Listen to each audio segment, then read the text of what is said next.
Magandang araw mga kababayan, ito na naman po ang News That Matters. Naku, BBM administration, humanda na kayo, lalo ikaw na BBM. ICC lawyer na si Conti, naku po, sabi niya na flood control could qualify as crimes against humanity. Ibig sabihin, delikado tong mga kawatan mga kababayan, lalo na si BBM at sila Romualdez. Ayan na, sinasabi ko bilog ang bola, kahit nakaposisyon kayo, darating din ang mga karma at araw ninyo na pagbabayaran ninyo yung mga ginawa nyong pagnanakaw at sa kalunos-lunos na sinapit ng mga kababayan natin na naapektuhan sa Bagyong Tino na kung saan madami ang nasalanta at namatay dyan sa pagbaha mga kababayan. Pero bago tayo magumpisa mga kababayan, isang share, like, subscribe lamang po at nang sa ganun updated po tayo sa mga kaganapan dito sa ating bansa. Nako mga kababayan, ang huling pumirma ng budget natin ay ang presidente. Na kung ibig sabihin, kapag naupo itong si VP Sara na maging presidente natin, na flood control scandal could qualify as crime against humanity. Nako, ibig sabihin, delikado itong si Bonget Jr., si Martin Romualdez, sila Boying Remulla, isama mo na yan, si Kenkoy na yan, si Saldico na nagtatago, mahilig magtago, itong lahat ng mga kawatan niya mga kababayan. Wow kayo ngayon. May paglalagyan kayo dyan sa mga ginawa ninyong mga karumal-dumal at kabalbalan ninyo. Oh, ayun, yung malamig na kwarto ninyo sa dahig. Andun, bakasyon muna kayo dun. Pahinga muna kayo kasi pagod na kayo napagod kayo sa pagnanakaw nitong pera ng kaban ng bayan. Ayan, maliwanag na maliwanag mga kababayan. Multi-billion peso flood control scandal emerging as one of the country's most massive corruption cases could theoretically fall under the International Criminal Courts or ICC jurisdiction as a large-scale crime against civilians, according to ICC Assistant to Counsel Christina County. Ayan mga kababayan, maliwanag na maliwanag, qualified na qualified kayo, overqualified kayo, multi-billion yung dinarambong ninyo, kaya yan, qualified kayo, super qualified. Magbakasyon muna kayo doon sa Dahiga. Kung ayaw nyo talagang bumitaw ngayong this year, kaya namin hintayin yung 3 years. Total, sulit naman Kasi nga, kawawa yung taong bayan. Habang kayo nandyan, nakaupo kayong mga kawatan, wala nang tiwala talaga yung taong bayan at maraming mapipinsala na naman. Kapag may mga pagba at pagbagyo na naman, kawawa ang sasapitin ng Pilipino. Lalo na yung ekonomiya natin na bagsak. Puro utang, negative tayo ngayon. Pinambabayad lang natin ng utang, niloan nyo. Hindi tayo nakaka-recover. Ngayon, nanghihikayat kayo ng investors. Wala dito sa bansa. Sinong pupuntang mga investors dito? Kapag ang alam nila yung bansa natin ay lubog na lubog sa utang. Di lugi rin sila. Hindi naman sila ganun na kabobo para mag-invest dito tapos tayo, yung bansa natin, lubog sa utang. Naglo-loan lang tayo para mabayaran yung mga utang natin. Pasalamat nga tayo sa OFW mga kababayan. Shout out sa inyo mga OFW.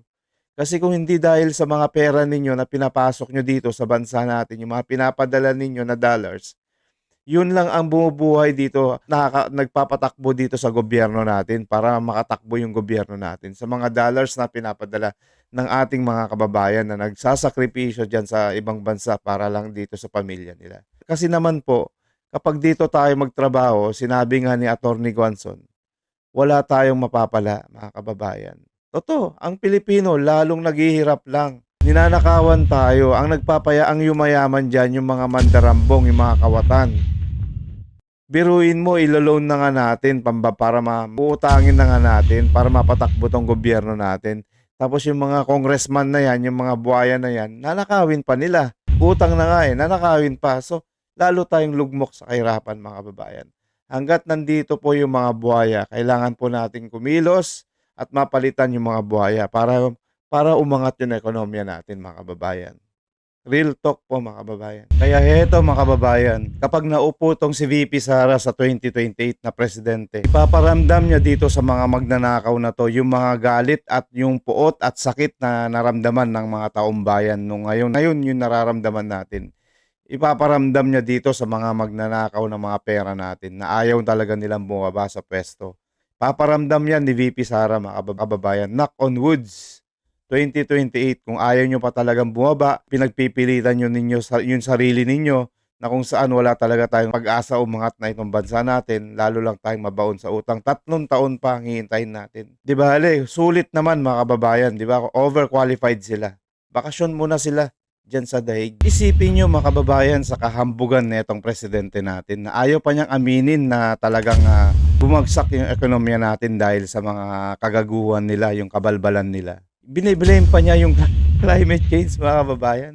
Antindi. Saan niya nakuha tong word na to na biniblame niya yung climate change na yan dahil sa mga bagyo-bagyo na yan?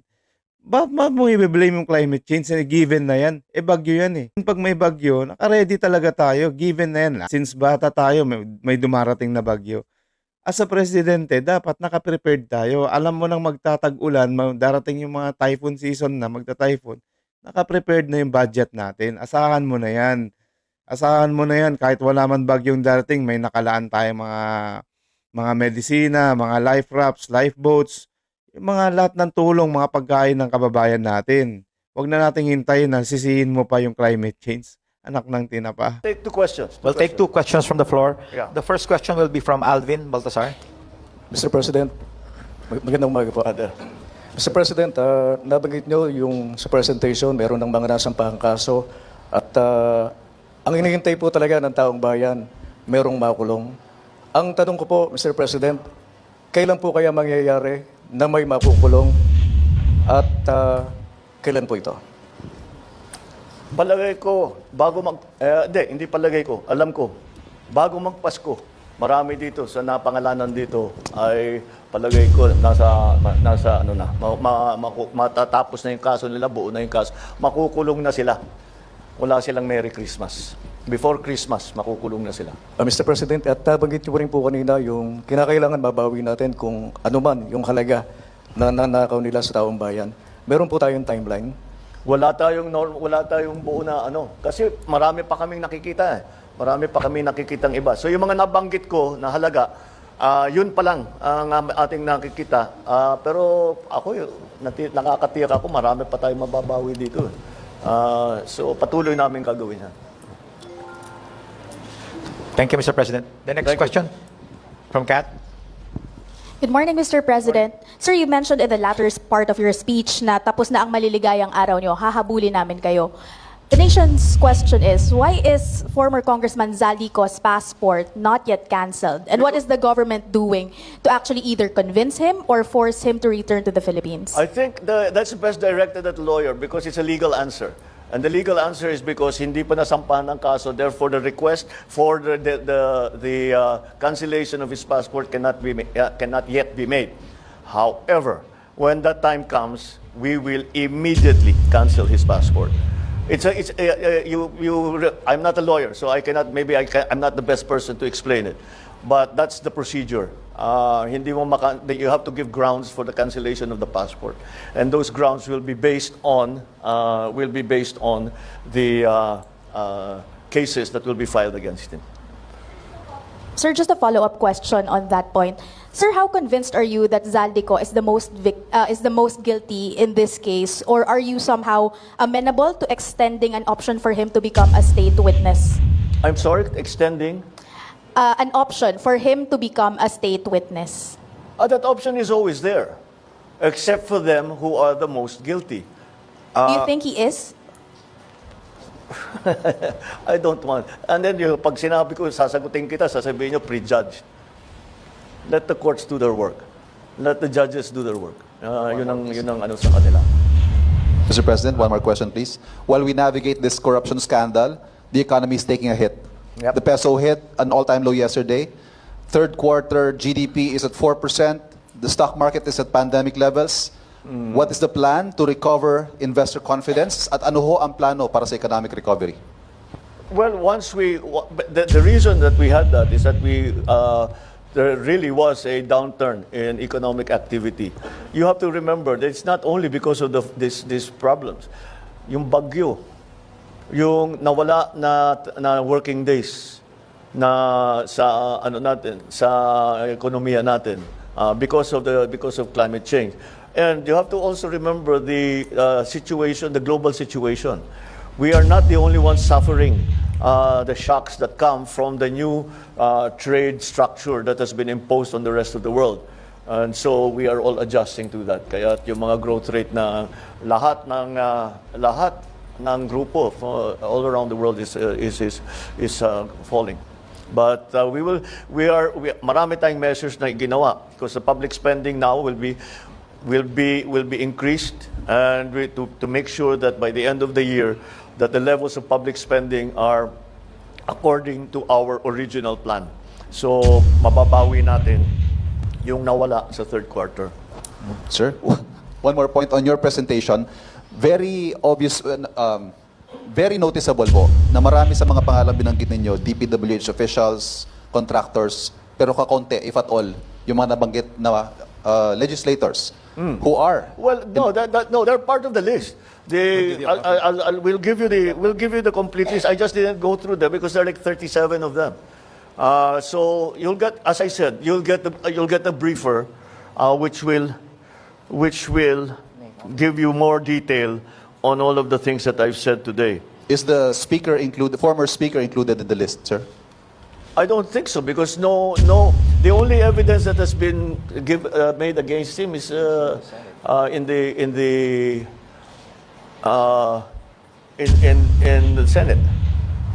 So I don't know. No, with the speaker, Hindi. no. Not as yet. Not as yet. If something else comes out, then he might have to be answerable for something.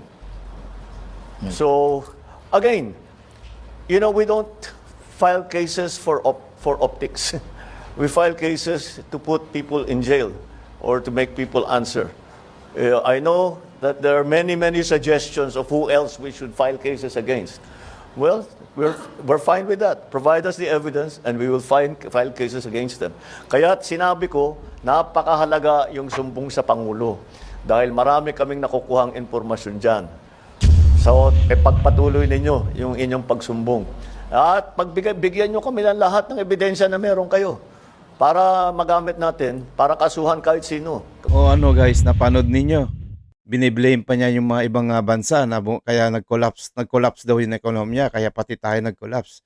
Matindi guys, matindi mga kababayan. Tsaka itong yung pinsan niyang si Romualdez, tignan mo yung pagtatakip na ginagawa niya. Tignan mo na natulala yung mga social media dahil na in-expect nila na isasagot ng ating itong presidente na we will file against the former House Speaker. Pero yun, nakita nyo, kahit si Bibi, hindi niya rin alam na sasagutin niya nung una, nagpalusot na lang. Matindi guys, matindi po mga kababayan talaga to paglilihis niya sa pinsan niya. Hindi ko alam kung ito yung totoong BBM na totoong anak ni Marcos Sr. mga kababayan. Tignan nyo naman kung paano siya sumagot. Kasi may mga, alam nyo naman na may mga haka-hakas na itong presidente natin ay AI daw o clone na lang daw. So, which is weird kasi nga nakikita nyo kung paano siya sumagot, parang lutang sa sarili niya eh. So okay guys, so mga kababayan, hanggang dyan na lang muna tayo. Maraming salamat po. Huwag niyong kakalimutan na i-share, like, subscribe para updated po tayo sa mga kaganapan dito sa ating bansa. Mag-ingat po kayo palagi mga kababayan. Yun ang pinaka-importante dyan. News that matter and God bless.